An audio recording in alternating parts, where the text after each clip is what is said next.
Championne vous est présentée par Poisson Packaging. Emballage en carton éco-conçu, compact et ondulé. Poisson Packaging, éco-emballe vos idées.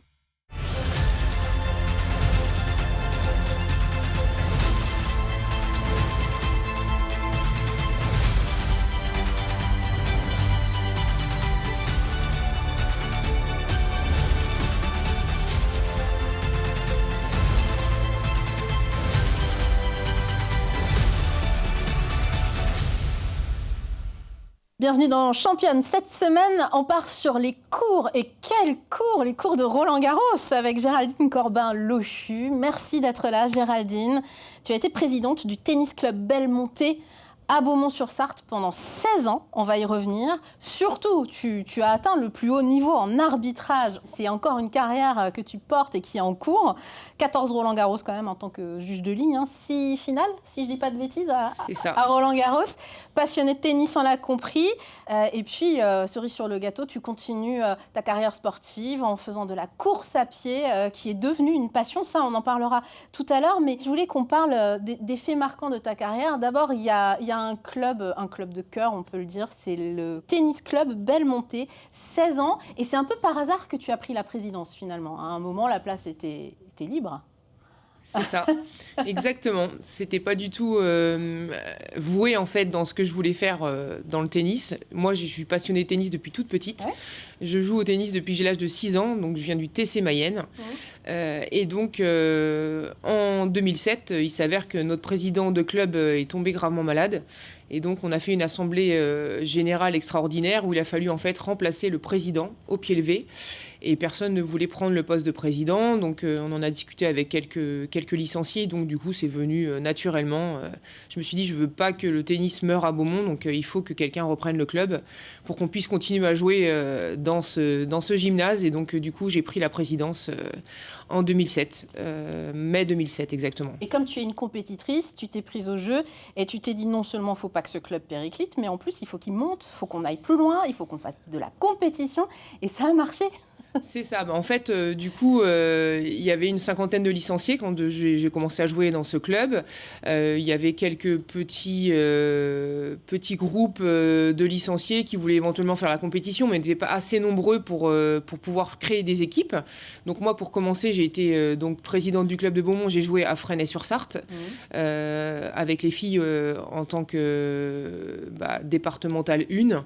Donc c'était sympa de pouvoir m'accueillir dans l'équipe. Après, j'ai joué à Neuville-sur-Sarthe en entente avec le club de Neuville. Et puis après, on a monté gentiment. On a eu des filles, on a eu des licenciés qui étaient motivés. Donc on a monté des équipes. Et puis crescendo, on a fait du mini-tennis. On a fait de belles choses. Et du coup, on est monté à 135 licenciés en 16 années, quoi. Donc c'est chouette. De 50 à 135 quand même, c'est une belle performance. Hein. C'était pas forcément le chiffre qu'il faut retenir, mais c'est vraiment l'émulsion, l'émulsion, le dynamisme qui a eu lieu au club, quoi. Parce qu'on n'a pas des super infrastructures, donc ce qui fait qu'on a fait vraiment ce qu'on a pu dans ce qu'on avait, quoi. Et vraiment, ça, c'était vraiment chouette. Avec 24 titres départementaux à la clé, quand même, faut le dire, hein, pour le club. Ouais, c'est ça, pour les jeunes, notamment, et les adultes. Donc on a fait vraiment une belle aventure. Enfin, en tout cas, je garde en mémoire beaucoup de choses sur ce club.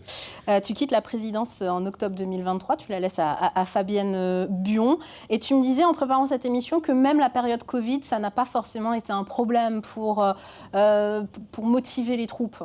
Non, pas du tout, parce que le Covid, ça fait partie de la vie de tout le monde, que ce soit dans le club ou en dehors du club. Et en fait, on est toujours resté en contact avec nos licenciés.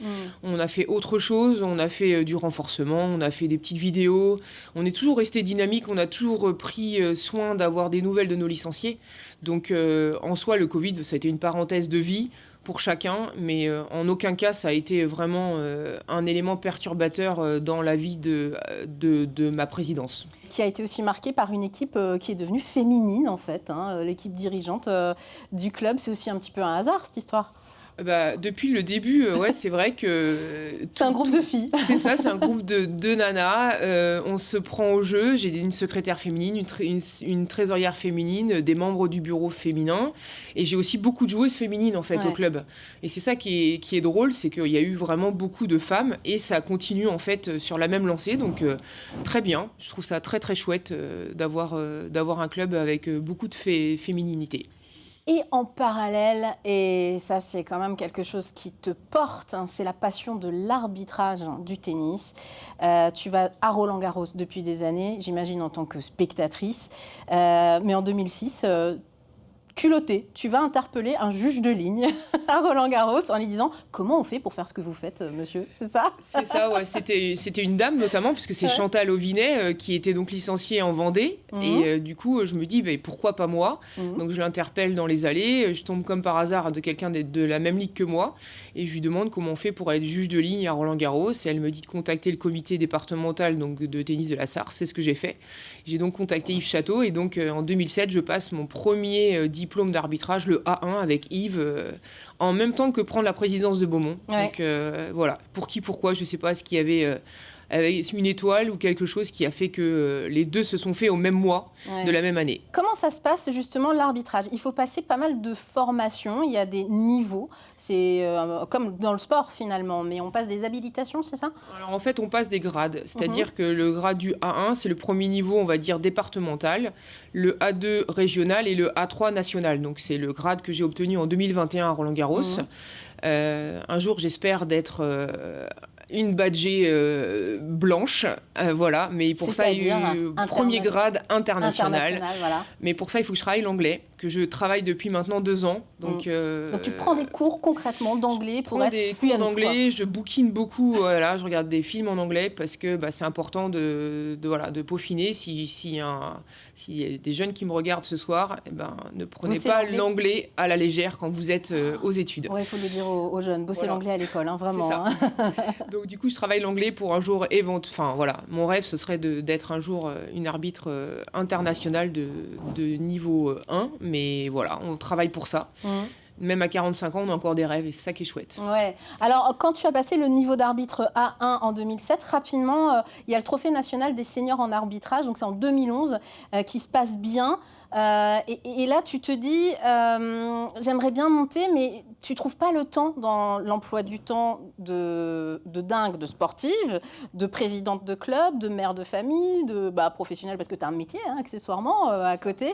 Voilà. Qu'est-ce qui a fait à un moment que tu t'es dit, non, là, maintenant, il faut que je me prenne le temps de continuer, d'aller plus haut, d'aller plus loin, encore dans l'arbitrage ? C'est vrai que le Trophée national senior s'est super bien passé. J'ai arbitré 2 finales et puis tous les copains passaient le A3 donc dans la foulée en 2011. Sauf que moi j'avais un fils qui avait 2 ans passés et qu'à l'époque pour maintenir ce grade il fallait faire 40 chaises négatives. Donc c'est plus le cas puisque maintenant c'est 25 chaises. Et c'est quoi des chaises négatives pour ceux qui C'est-à-dire c'est d'arbitrer en fait des matchs de tennis à niveau négatif. Donc pas des petits matchs départementaux ni régionaux, mais plutôt à l'échelle nationale. Donc là, il fallait prendre la voiture et éventuellement faire des tournois à droite, à gauche. Quoi. Et donc là, avec la vie professionnelle et personnelle, c'était pas du tout concevable. Donc je me suis dit, écoute, c'est pas grave, t'as le niveau A2, faut mieux être des fois un bon arbitre A2 qu'un mauvais arbitre A3. Donc je me suis dit, je reste A2 jusqu'à temps que j'ai la possibilité de passer le A3 quand les enfants seront plus grands. Et donc j'avais toujours dit... 2020-2021 de franchir le pas, c'est ce que j'ai fait, je l'ai obtenu en 2021 du coup, donc chouette. 14 Roland-Garros depuis, en tant que juge de ligne, je l'ai dit, 6 finales, c'est quoi la particularité de Roland ? On le sait, bien sûr, c'est un stade mythique, des cours mythiques, on n'a plus de qualificatif pour qualifier effectivement ce lieu. Ouais, c'est ça. Roland, c'est un peu la cerise sur le gâteau pour les arbitres, c'est-à-dire qu'on doit œuvrer dans notre département et dans notre ligue, et en fait, pour nous récompenser, en fait, on est juge de ligne à Roland-Garros. Et j'ai fait de chouettes Roland-Garros. J'ai eu la chance de pouvoir en faire 14 en tant que juge de ligne. Maintenant, l'arbitrage vidéo pourrait éventuellement faire arrêter l'aventure, mais on a vraiment une chance, c'est qu'à Roland-Garros, on a encore des juges de ligne en 2026. L'intelligence artificielle clairement menace le jugement et les juges de ligne physiques aujourd'hui. C'est vraiment... sauf à Roland-Garros. Voilà, Pourquoi ? C'est exactement ça. Parce qu'on n'est plus tradit à Roland, peut-être ? On est tradit, on a de la terre battue, c'est du vivant, on a des très bons arbitres. Il faut savoir que l'arbitrage français, c'est quand même l'arbitrage excellent. Donc moi, je trouve que c'est vraiment sympa de pouvoir continuer l'aventure et de permettre à nos jeunes qu'on forme de pouvoir aussi leur permettre de vivre ces aventures aussi. Tu formes un jeune actuellement ? Eh ben, ça y est, c'est parti pour Timéo. Il vient de passer le trophée national des jeunes arbitres à Roland-Garros. Il s'appelle comment ? Timéo Salgado, il est licencié à l'ASCA Tennis.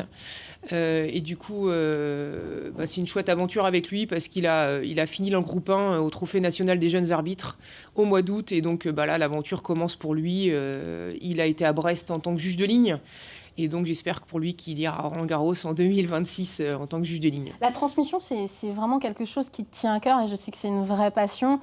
Toi qui aurais bien aimé être professeur d'EPS, finalement. La vie a fait que ça ne s'est pas passé comme ça, mais c'était quelque chose qui t'aurait vraiment motivé, ça. Exactement. Je n'ai pas prof de tennis, mais prof d'EPS, ça aurait été vraiment, alors là, le Graal. Ouais. J'aurais vraiment souhaité faire ce métier, mais bon, voilà, c'est plus possible. La vie n'est pas finie, il faut croire en ses rêves. C'est ça, mais là, à 45 ans, non, je me dis que c'est fini, donc pour ça, mais je reste toujours attachée à transmettre ma passion, que ce soit à mes enfants ou à d'autres, et j'arrive à le faire, donc je trouve ça chouette. Donc, Et alors, notamment à tes enfants, on va parler un petit peu de Laure qui suit les traces. Alors, tu as parlé de ton fils qui fait du vélo, lui, mais on voit Laure là, avec le maillot jaune, à Roland-Garros, qui suit les traces de maman, puisqu'elle est aussi juge de ligne à Roland.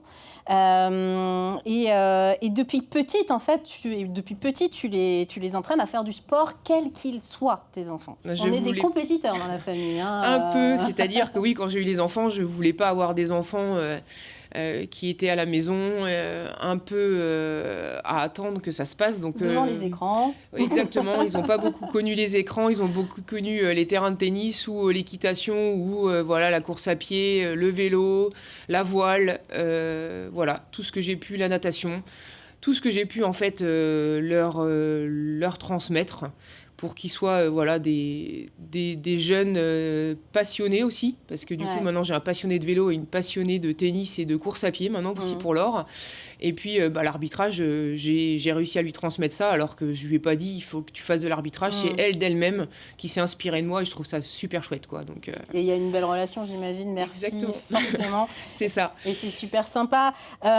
Tu parlais d'autres sports parce que tu ne te cantonnes pas au tennis à un moment. Vers quel âge tu t'es dit tiens, et si je me mettais à la course à pied à fond? Là, on va voir une photo par exemple 10 km de Paris. Il y avait 9000 coureurs. Tu as fait 2181e quand même sur le 10 km. Belle perf.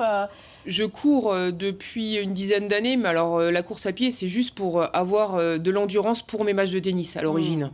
Après, je me suis pris au jeu des dossards, parce que fut un temps, on avait la possibilité d'avoir facilement des dossards pour faire de la course à pied. Donc, j'ai pris une licence au club des Alpes-Mancelles Athlétiques à Fresnes-sur-Sarthe. Pour me performer. Et puis, mon mari s'est mis aussi à la course à pied. Donc, du coup, c'est chouette aussi de partager ça avec son conjoint. J'ai fait donc mon RP, donc mon record personnel à Roland-Garros il y a quelques semaines en faisant 50 minutes et 16 secondes. Donc, sur un stade qui me tient à cœur, ça avait vraiment une saveur particulière. Ah oui. Ouais, donc, évidemment, on imagine. Et puis, Laure, dont on a parlé, ta fille, qui a été juge de ligne aux JO paralympiques. Ça, c'est un moment important également. Et je sais qu'à Beaumont, au club, on revient à ce club, tu as œuvré aussi pour mettre en place du jeu pour les paras et pour faire découvrir aux valides justement les sports paras. Ça, c'est quelque chose qui est important pour toi aussi. Oui, donc le fait d'avoir été au JO Para et au JO, c'est important. Ça a été vraiment une récompense pour Laure et pour moi-même. Moi, ce que j'ai mis en place à Beaumont, c'est de mettre en place des personnes qui ont forcément peut-être des soucis pas forcément visibles, et de les inclure en fait dans des cours de personnes valides. Ça, c'était important.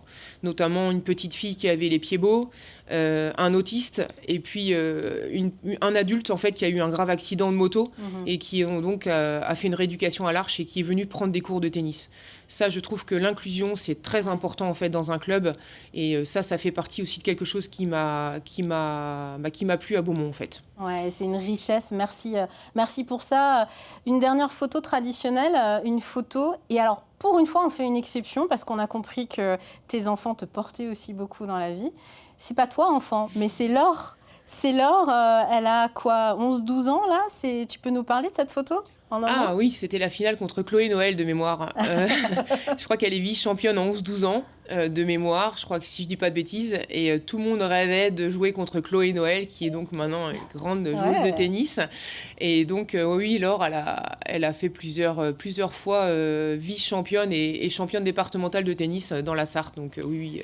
Tu lui dirais quoi à cette petite fille aujourd'hui? Tu lui dis quoi? Qu'elle croit dans ses rêves et que voilà, en travaillant, on arrive à faire de belles choses, et qu'il faut toujours croire en soi en fait. Merci Géraldine Corbin-Lochu, on a un petit peu voyagé à Roland-Garros avec toi aujourd'hui, à Beaumont-sur-Sarthe aussi, qui est une commune absolument magnifique. On embrasse les habitants de Beaumont d'ailleurs et tous les gens du club de tennis que tu as porté pendant 16 ans. Merci à vous de nous suivre et à très bientôt dans Championne.